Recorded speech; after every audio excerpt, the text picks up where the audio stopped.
Então vamos fazer a leitura, irmãos. Nós vamos ler Deuteronômio capítulo 6, verso 1 e o verso 2. Palavra do Senhor nesta noite. Diz assim, irmãos, a Escritura: Estes, pois, são os mandamentos, os estatutos e os juízos que mandou o Senhor vosso Deus para ensinar-vos, para que os cumprisseis na terra a que passais a possuir, para que temas ao Senhor teu Deus e guardes todos os seus estatutos e mandamentos que eu te ordeno, tu e teu filho, e o filho de teu filho, todos os dias da tua vida, para que teus dias sejam prolongados.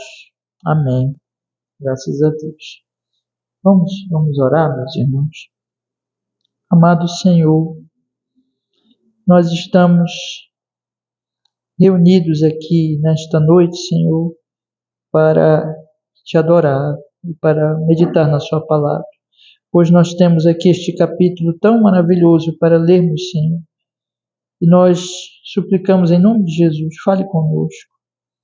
Senhor Deus, perdoe qualquer pecado em nossa alma e neste momento que a palavra santa seja aberta para nós possamos, Senhor Deus, compreender, o Senhor ponha na nossa alma, no nosso coração, Senhor, a sua palavra, em nome de Jesus. Que assim seja, ó Deus Todo-Poderoso. Amém e amém. Graças a Deus. Amém, meus irmãos. Amém. Hoje nós vamos ler, boa noite, nós vamos ler Deuteronômio capítulo 6, tá, meus irmãos? Então, li com vocês 2 versículos. Nós vamos ler agora, continuar lendo, mas eu quero dar aqui uma visão geral para vocês sobre esse capítulo maravilhoso. Nós temos aqui, irmãos, a verdade da palavra do Senhor, que nós podemos dizer assim, o centro deste capítulo está no versículo 4 e no versículo 5, que diz assim: Ouve, Israel, o Senhor nosso Deus é o único Senhor. Amarás, pois, o Senhor teu Deus de todo o teu coração, de toda a tua alma e de todas as tuas forças.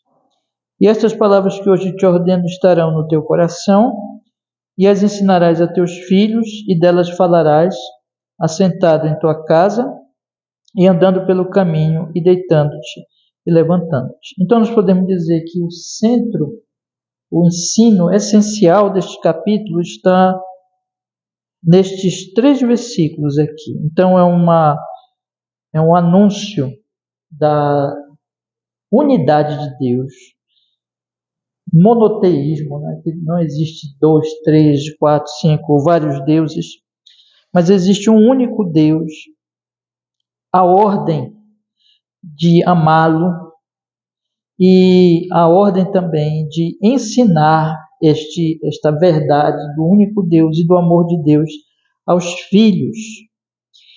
E isso, irmãos, o Senhor Jesus Cristo vai tomar, por exemplo, este mandamento do versículo 5 e vai dizer que ele é o mandamento mais importante de todos. Amar o Senhor Deus com todo o coração, e o segundo, mais importante, amar ao próximo como a si mesmo. E nós devemos lembrar então que este capítulo 6, ele está logo em seguida ao capítulo 5, que fala dos 10 mandamentos.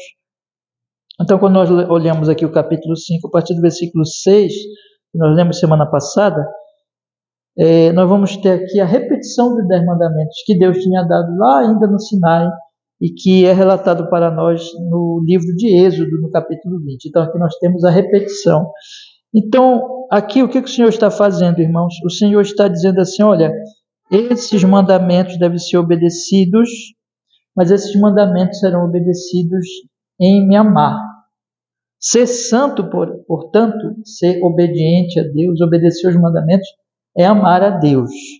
E tem outra coisa também, irmãos, aqui importante que nós não podemos esquecer, que, como eu falei para vocês nas últimas semanas já, o capítulo 5, ou podemos até dizer mesmo, finalzinho do capítulo 4, inicia o segundo discurso de Moisés aqui no livro de Deuteronômio, que é o discurso a respeito da lei de Deus. Então, o que Moisés está falando aqui, na verdade, é uma repetição da lei e uma aplicação dessa lei, agora que o povo vai atravessar o Jordão e vai, então, invadir realmente uma posse da terra. E Moisés nem vai ver isso, mas ele está aqui, então, dizendo para o povo assim, olha, essa é a lei e vocês devem obedecer. Então, irmãos, só para ainda destacar um outro ponto, quando ele fala do ensino para os filhos, ele vai falar também aqui, irmão, de um perigo específico que está na terra. Nós vamos ver daqui a pouco qual é o perigo, que esse perigo na terra, que Deus mesmo vai dar. Veja só que coisa. É uma bênção de Deus, mas o nosso coração, ele é tão perigoso que até aquilo que Deus dá de bênção nós podemos transformar em coisa ruim. Isso os homens fazem todo tempo, né? Nós vamos observar agora aqui qual é o perigo. E finalmente o capítulo encerra falando do que se deve ensinar para os filhos. Existe um credo aqui do Deuteronômio que diz assim, olha, vocês devem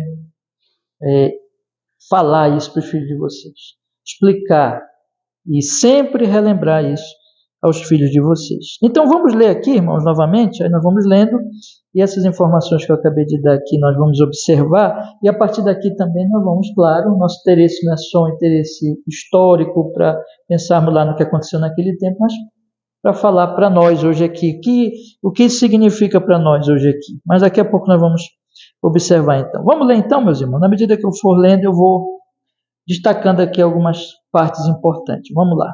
Versículo 1.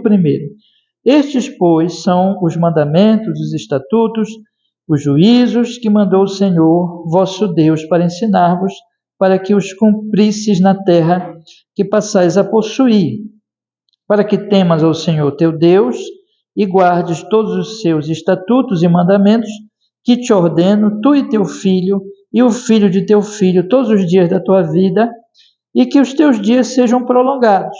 Então aqui ele começa praticamente da mesma linha, no mesmo pensamento que ele tinha encerrado o capítulo anterior, o capítulo 5.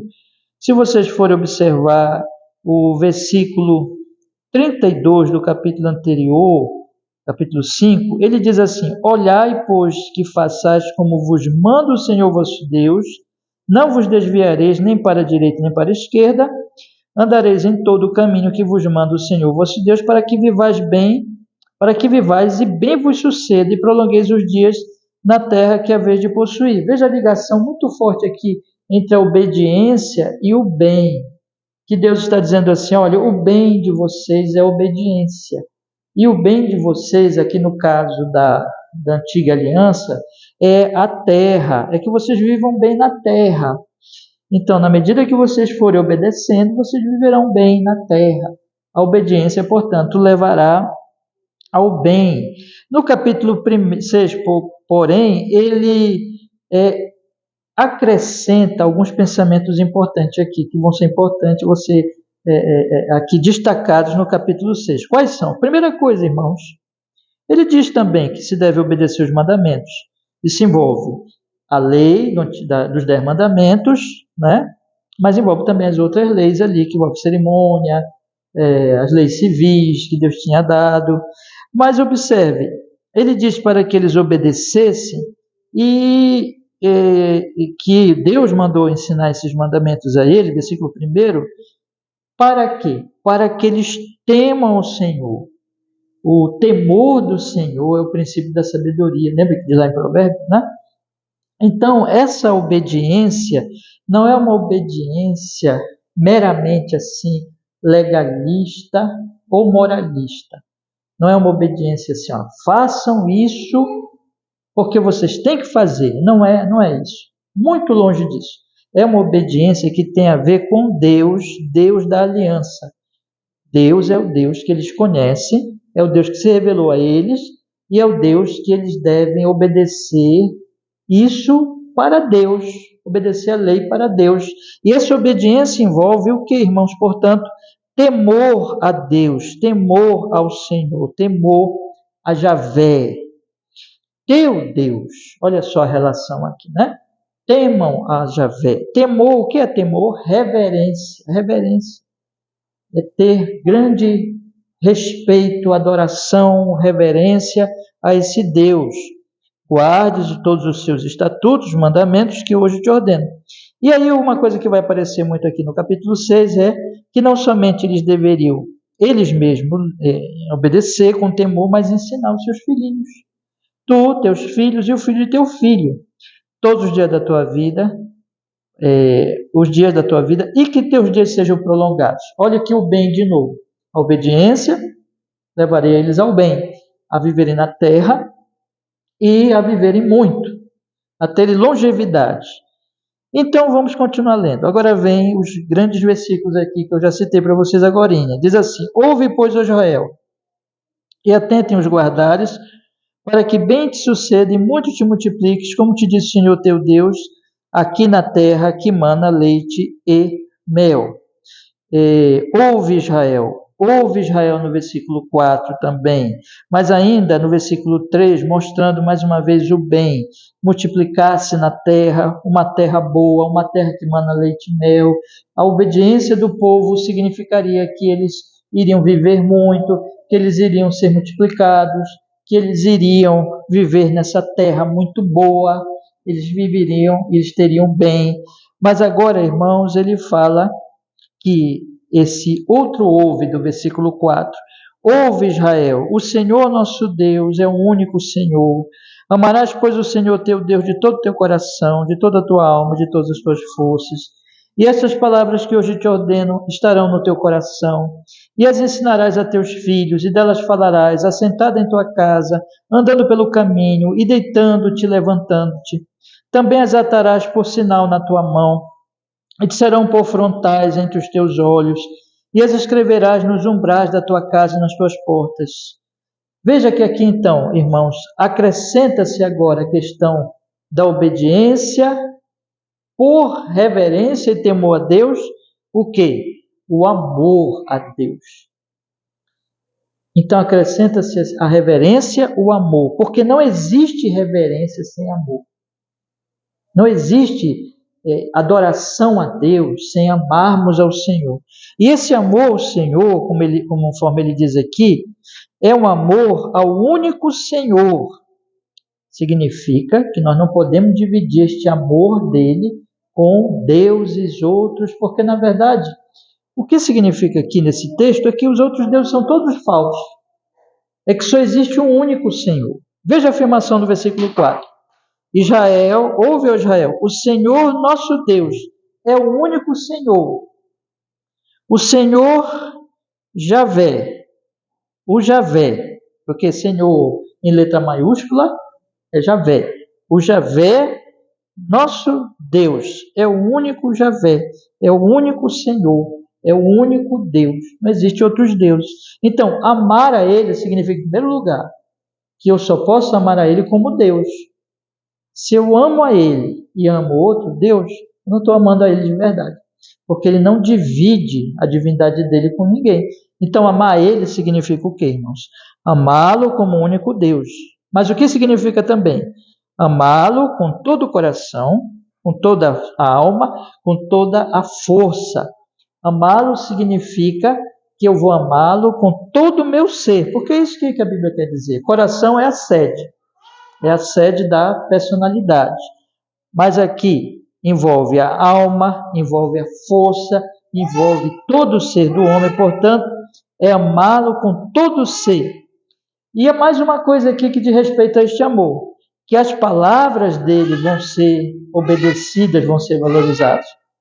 Vocês lembram que o Senhor Jesus Cristo ele vai falar para nós no Novo Testamento? Ele vai dizer assim para nós no Novo Testamento, olha, se me amais, guardareis os meus mandamentos. Não existe amor ao Senhor sem a guarda dos mandamentos. Então, por isso que ele diz aqui no versículo 6, estas palavras, estes mandamentos, os 10 mandamentos estarão no teu coração. Vocês percebem a conexão?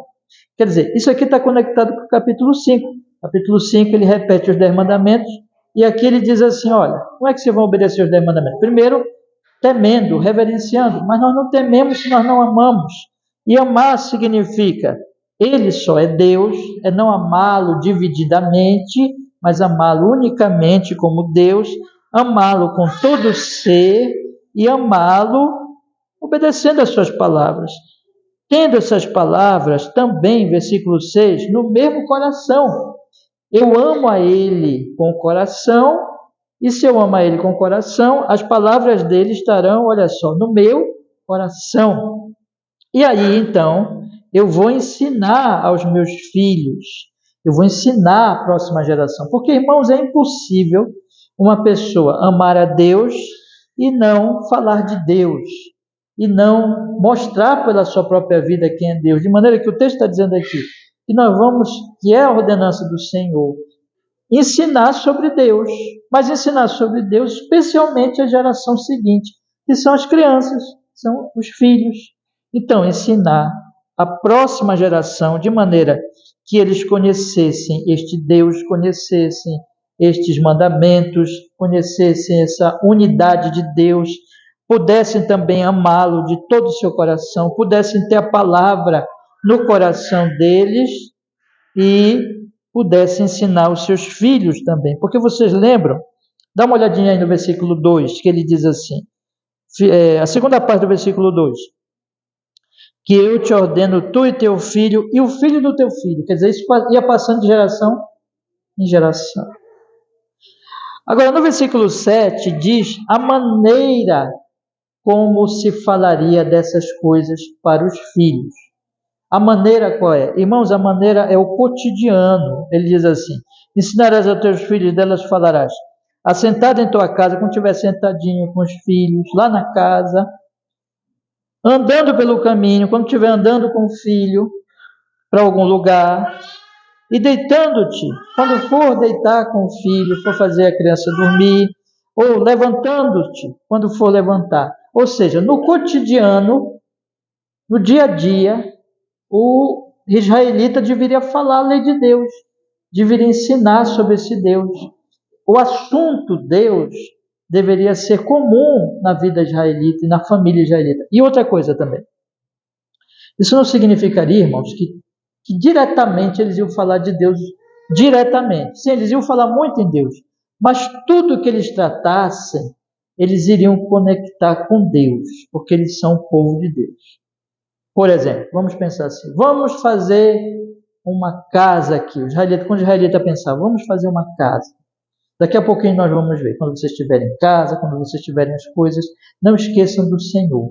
Então, eles fariam aquela casa como para Deus, para a glória de Deus, e sempre mostrando para os seus filhos que por trás de tudo que eles realizavam estava o culto, a adoração a Deus. Então, isso é a vida. Como é que as crianças aprendem a palavra de Deus? Na convivência com os pais que conhecem a palavra de Deus, pelas palavras dos pais, pela vida dos pais. Vamos continuar lendo aqui, meus irmãos, no versículo 8, quando ele diz assim, né? Já li, aliás, atarás como sinal na tua mão, serão por frontrais entre teus olhos, escreverás nos umbrais da tua casa e nas tuas portas. Aqui é o seguinte, aqui fala da lembrança. Eles teriam esses meios em que a palavra de Deus ficaria diante dos seus olhos, para que eles não esquecessem, memoriais, né? Para que eles não esquecessem a palavra de Deus. É muito interessante quando fala desses memoriais, porque em seguida vai falar do perigo da terra. Lembra que eu falei agora do perigo da terra? A terra, irmãos, ela é uma bênção, mas a terra, ela podia significar um perigo para o povo de Deus. Qual é esse perigo? Vamos ler a partir do versículo 10. Olha aí, acompanhe comigo.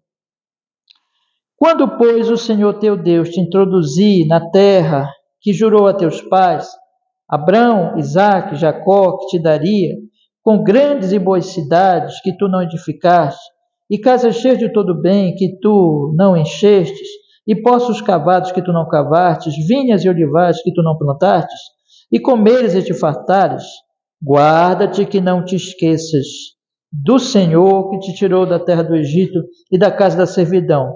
O Senhor teu Deus temerás e a ele servirás, e pelo seu nome jurarás. Não seguireis outros deuses, os deuses dos povos que houver ao redor de vós, porque o Senhor teu Deus é um Deus zeloso no meio de ti, para que a ira do Senhor teu Deus não se acenda contra ti e te destrua de sobre a face da terra. Não tentareis o Senhor vosso Deus, como tentastes em Massá. Diligentemente guardareis os mandamentos do Senhor vosso Deus, como também os seus testemunhos, seus estatutos que te tem mandado.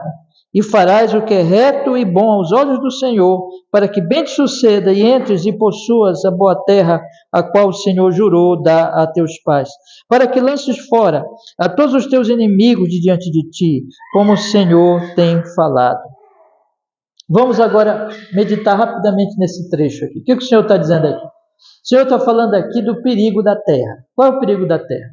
Quando ele chegasse na terra, irmãos, eles iriam achar a terra já habitada, eles iriam expulsar aquele povo de lá, tomar posse da terra, mas iria ficar para eles o quê? As casas, as plantações, os poços, todas as riquezas da terra, e riquezas essas, observe bem, que eles não cavaram, que eles não trabalharam para tê-las, eles receberam sem ter feito nada.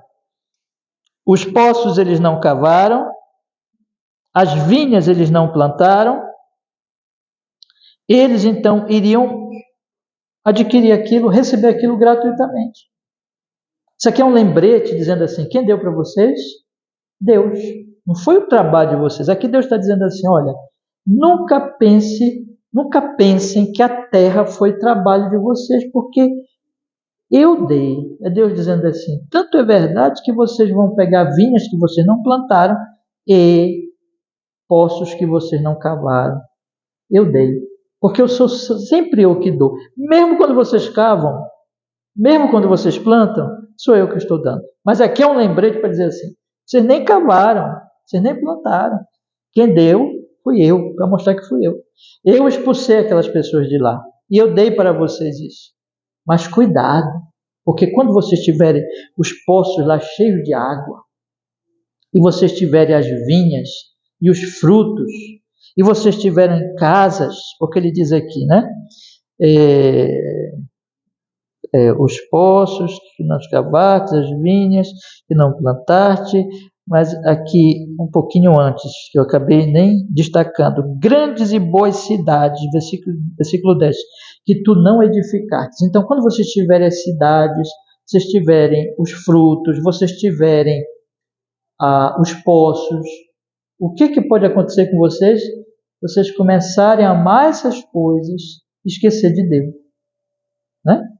Lembra que eles tinham que colocar nos versículos anteriores, por frontais entre os teus olhos e nos umbrais da casa. O que eles tinham que colocar? Por frontais entre teus olhos e nos umbrais da casa, a lei do Senhor.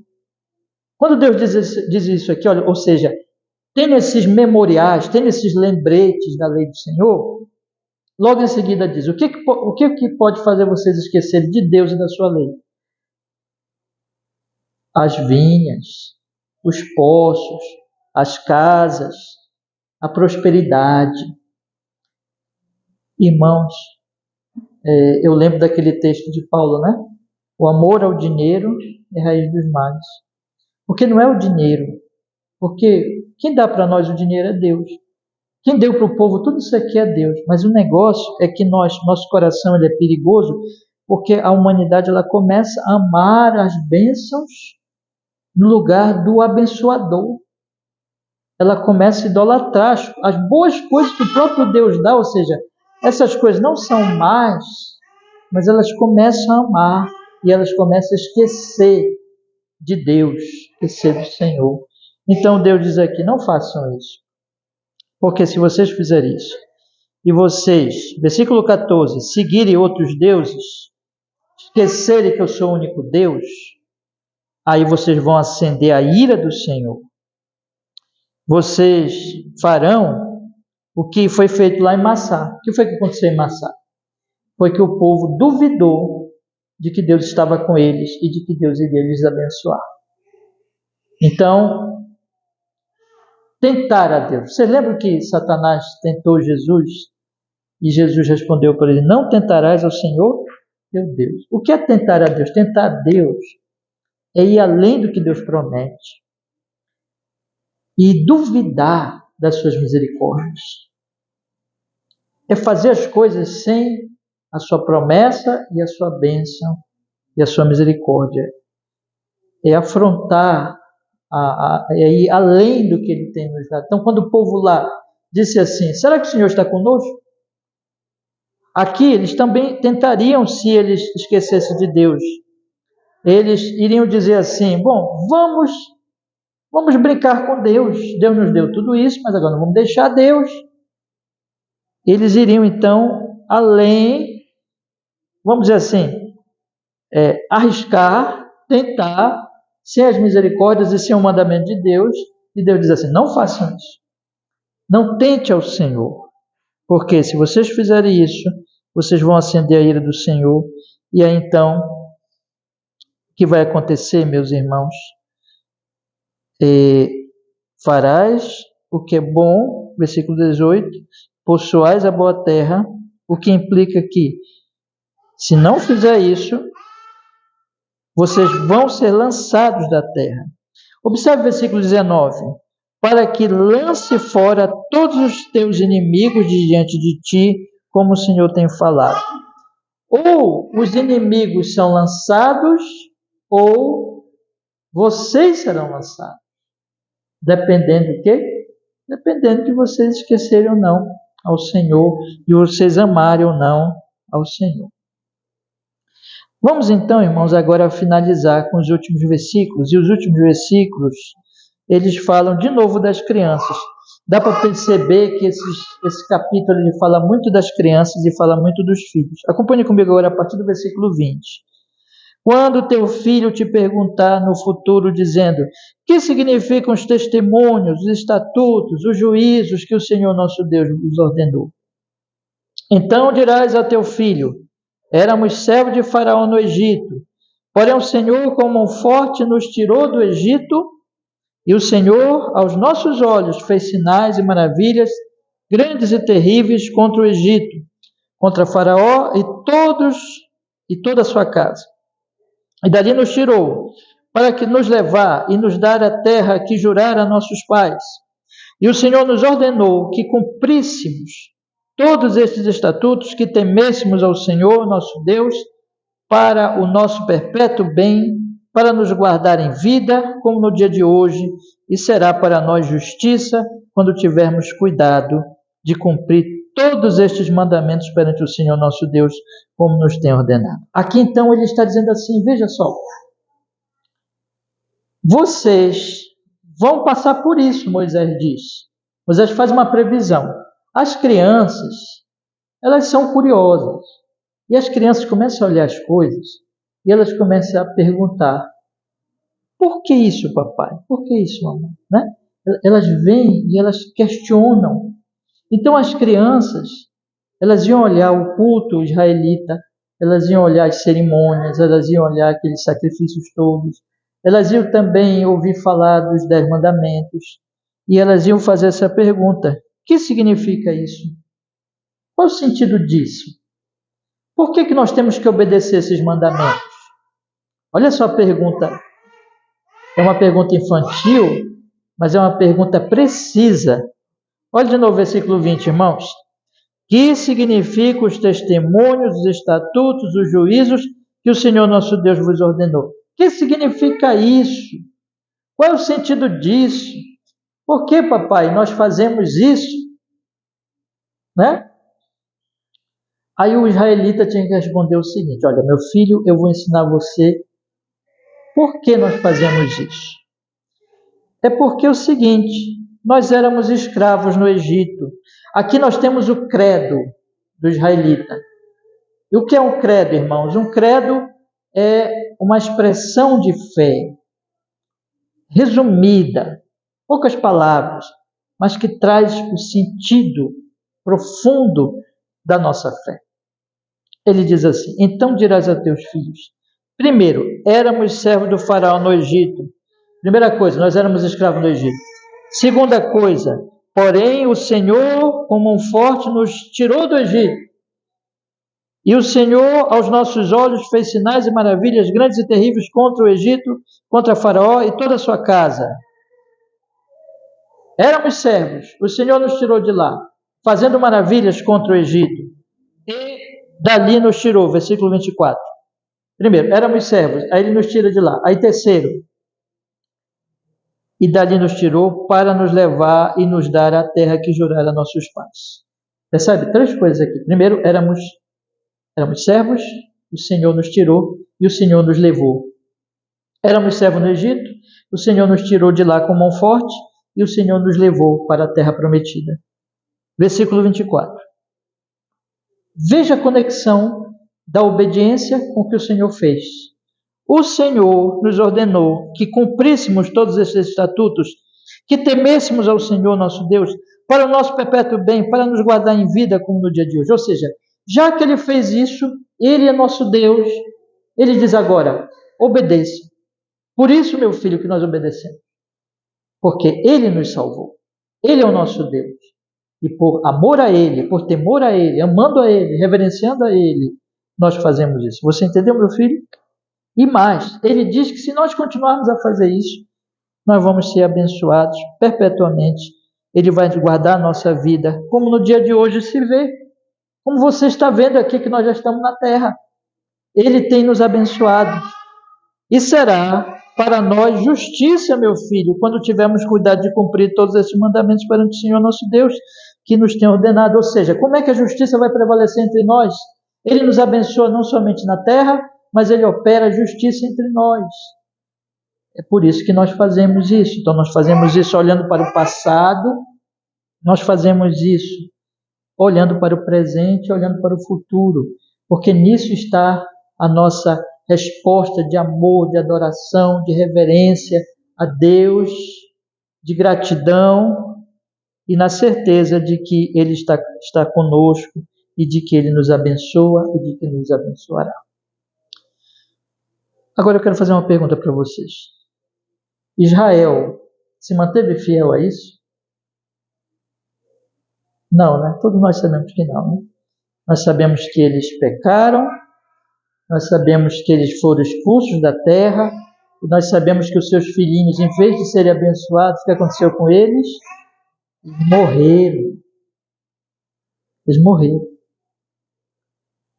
Então, essa é a parte que a história vai mostrar que é muito triste, porque as criancinhas morriam, porque as famílias eram destruídas, porque o povo traiu ao Senhor, porque o povo abandonou o Senhor.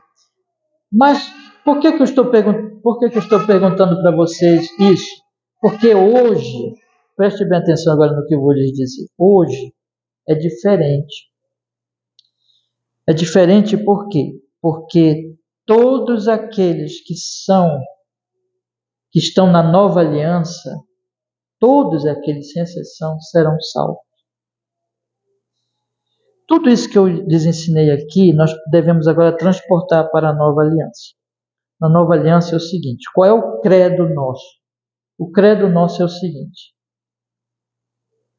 nós éramos servos no Egito. Que Egito é esse? Não é um Egito literal, mas é o Egito no sentido espiritual. O nosso pecado, a nossa escravidão a Satanás, a nossa prisão espiritual e a nossa total impossibilidade de sairmos daquilo, a nossa condenação final. É assim que nós estamos. Aí o Senhor, com mão forte, veio nos libertar através do nosso Moisés. Quem é o nosso Moisés? Jesus. Nos libertou. E nos tirou da nossa prisão. E nos dá a terra que jurou aos nossos pais. Que terra é essa? Não é uma terra aqui, mas é a Nova Jerusalém futura, que nós estamos caminhando para lá. Nós somos o que? O povo peregrino. E todos aqueles em que isso realmente aconteceu, todos eles, sem exceção, não vão cair, mas vão chegar na Nova Jerusalém. Essa é a diferença, irmãos, entre a Antiga Aliança e a Nova Aliança. A Antiga Aliança, ela era muito ligada ao sangue, tinha bênçãos materiais, tinha a bênção da terra. Vocês percebem? Fala muito da terra. A Nova Aliança as bênçãos, primeiro, não é uma questão sanguínea, mas é mais uma questão o quê? Espiritual. A bênção não é tanto aqui desse mundo, mas a eternidade. E mais, como diz nos profetas e como dizem Hebreus, irmãos, nós temos promessas melhores e nós temos uma aliança melhor. Porque é uma aliança em que ele promete, ele garante que todos aqueles que estão nela vão chegar na terra. Diferente da antiga aliança. Mas a antiga aliança, ela era o quê? Ela era como que um tipo, uma ilustração dessa aliança atual. Aí vocês vão dizer assim, pastor, como é que a gente pode aplicar então o que Deus fala aqui? Nós devemos aplicar, em primeiro lugar, meus irmãos, que tudo que Deus fala aqui se aplica nos nossos dias hoje da seguinte maneira. Deus também está dizendo para nós. Deus também está dizendo para nós assim, me reverenciem, me temam, me obedeçam. Não é isso que Jesus diz? Obedeça os meus mandamentos. Ele também está dizendo para nós, me amem. Não é isso que Jesus diz? Que quem o ama, obedece os mandamentos. Ele também está dizendo para nós, cuidado, cuidado com os perigos deste mundo, cuidado com as cidades, cuidado com os poços, cuidado com as plantações, ou seja, não tomem isso como se isso fosse o principal, mas lembrem que todas essas coisas que Deus dá para vocês aqui, Ele dá para o bem de vocês, mas que vocês não devem esquecer do Senhor. Vocês devem reverenciá-lo e amá-lo. Vocês também devem ensinar os seus filhos. Vocês também devem ensinar as suas crianças. Vocês também devem anunciar a eles sobre o meu nome. Mas como é que vocês devem fazer isso? Vocês devem fazer isso com base no que eu já fiz por vocês.